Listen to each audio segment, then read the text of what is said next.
Here's a very quick video on how to take apart your rotor stator or homogenizer tool.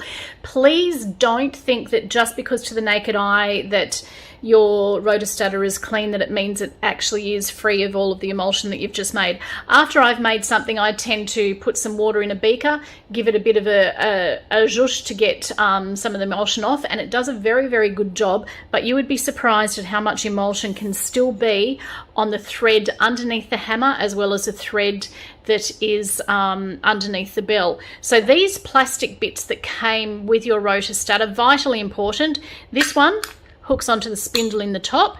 This one actually holds the hammer in place so that we can undo the spindle. So put that on. I hold it in the one hand. Use the top one, turn it in an anti-clockwise direction, and that will undo the spindle. Generally enough, and then I tend to just use my fingers to undo it, and you'll see here the hammer is loose enough now for me just to do it by hand, take out. And what you will see is that there's a very, very fine thread in there.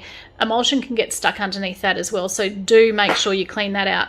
I also take the bell off because once again there's a thread there and a thread there, and emulsion can get stuck in that. And then I tend to just pop the spindle out and give that a clean as well.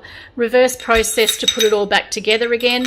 Just push the spindle in, make sure you hear the pop in, then get the bell, put it on the right way, that would generally help.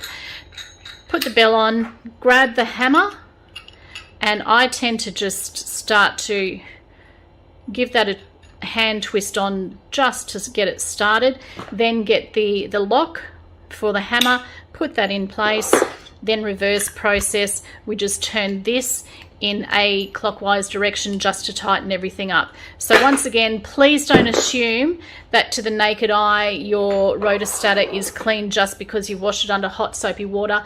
Do take it completely apart and get all of the residual emulsion off all of the threads and underneath the hammer itself.